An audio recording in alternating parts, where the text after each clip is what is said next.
నమస్కారం లతా పట్ల గారు. నమస్తే అండి. సంకష్టహర చతుర్థి జూన్ 4న రాబోతుంది మేడం. ప్రతి సంకష్టహర చతుర్థికి ప్రత్యేకమైన విశిష్టత అయితే ఉంటుంది. ఈ సంకష్టహర చతుర్థిని ఏమని పిలుస్తారు? ఆ రోజు ఏం చేయాలంటారు? జూన్ 4 గురువారం పడుతుంది.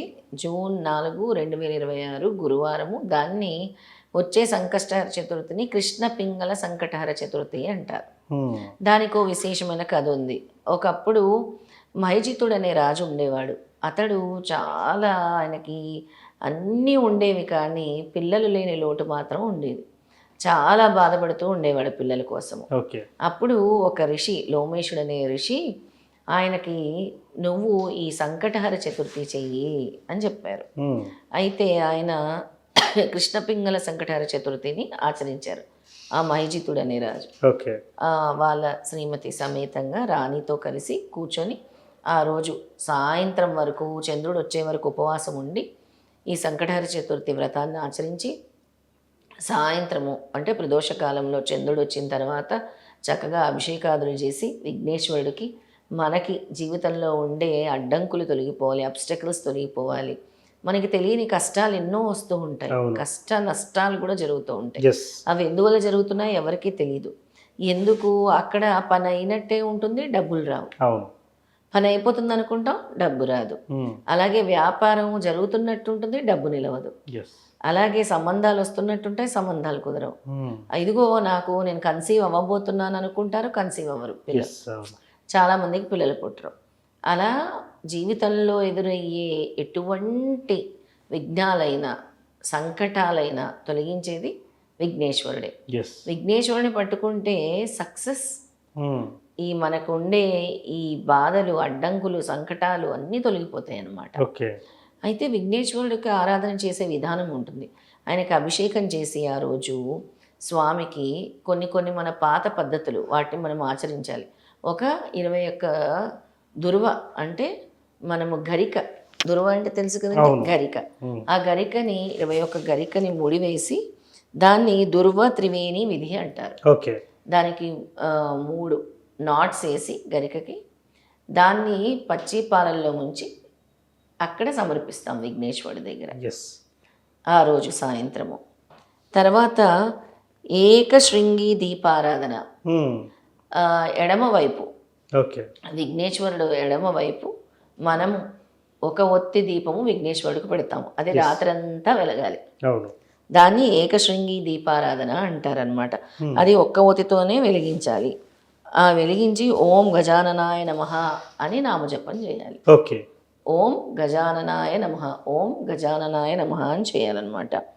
ఇది ముఖ్యంగా ఈ ఏకశృంగ దీపారాధన బ్రహ్మముహూర్తంలో చేస్తే మంచిది, లేదా ప్రదోష వేళలో చేస్తే మంచిది.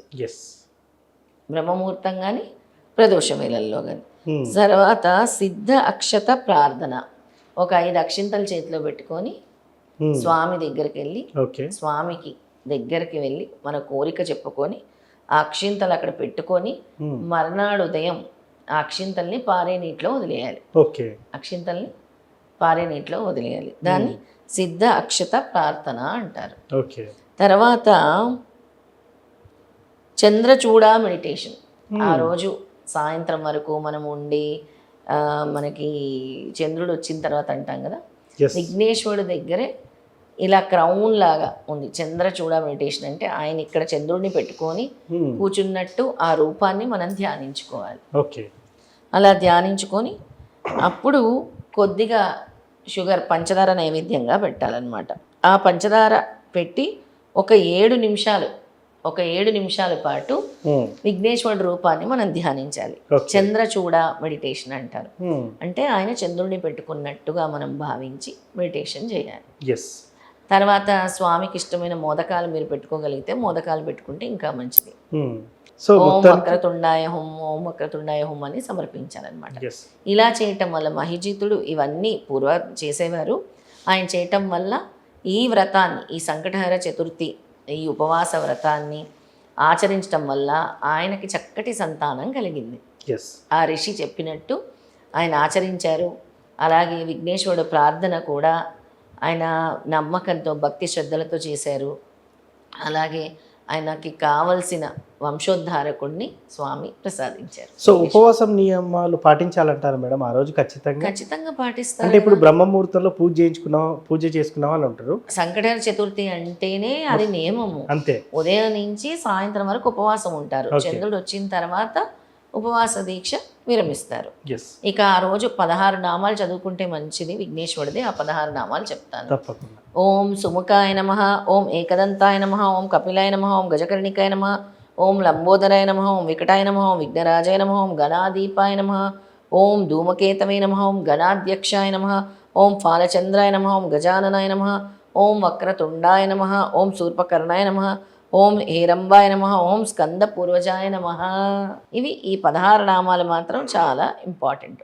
ఓకే. ఇవి అందరికీ తెలిసి ఉండొచ్చు, తెలియకపోయి కూడా ఉండొచ్చు, కాబట్టి ఈ నామాల్ని కూడా తెలియజేస్తున్నాం. ఎస్. ఏమీ లేదంటే నేను ఇవన్నీ చేయలేను, మోదకాలు చేయలేనంటే బెల్లం ముక్క పెట్టినా కూడా వినాయకుడికి ఇష్టం. ఎస్, అవును. సో మొత్తానికి ఈ సంకష్టహార చతుర్థి రోజు ఏం చేయాలి అనేది చాలా చక్కగా వివరించారు మేడం. ధన్యవాదాలు. జయ గురుదత్త.